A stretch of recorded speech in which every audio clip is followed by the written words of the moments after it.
Oke, kita lanjut ya.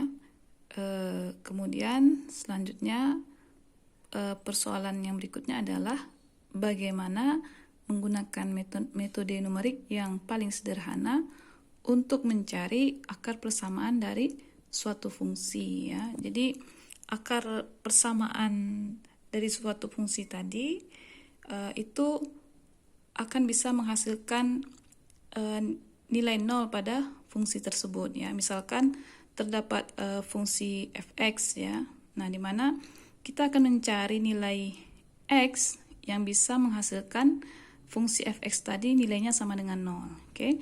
Nah, kalau secara grafik bisa kita lukiskan seperti berikut ya. Ini ada grafik yang berada pada diagram kartesian ya, di mana grafik ini memiliki suatu fungsi yang kita sebut misalkan fungsi fx ya, di mana fungsi fx tadi kita lihat dia berpotongan pada sumbu x, tepatnya di titik ini ya.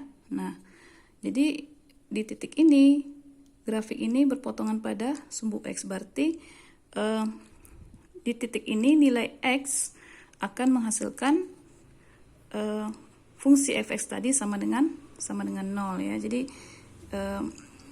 di titik ini nilai x yang menghasilkan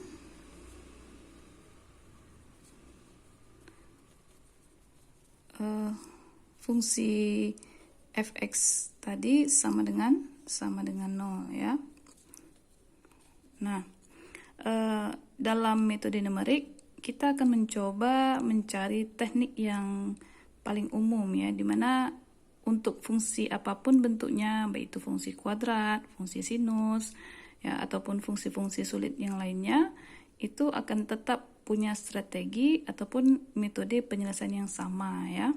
Nah, cara yang paling mudah untuk menentukan akar persamaan adalah dengan melakukan pencacahan pada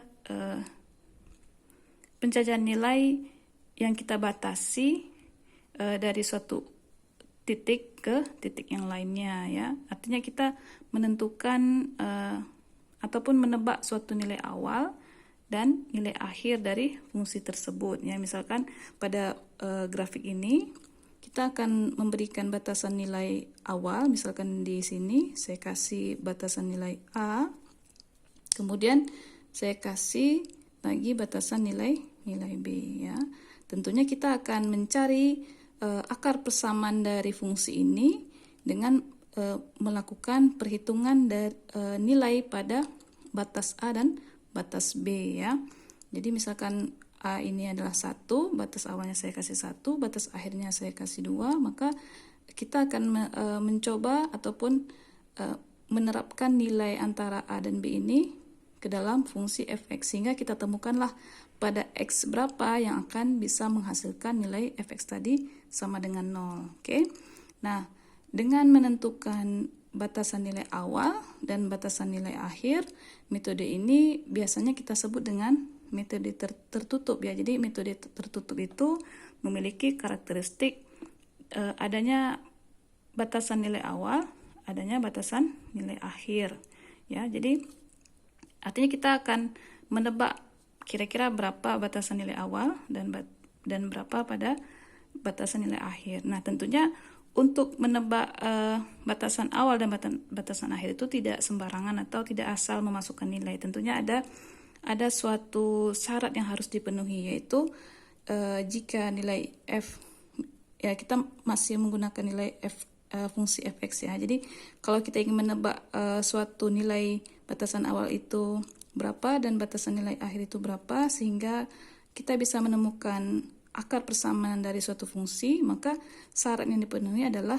nilai f dari batasan awal itu dikali dengan nilai f dari batasan akhir harus kurang dari 0 ya. Jadi nilai batasan awal dan akhir yang sudah kita tebak tadi bisa kita terapkan di dalam perhitungan ya. Jadi ini syarat yang harus kalian penuhi.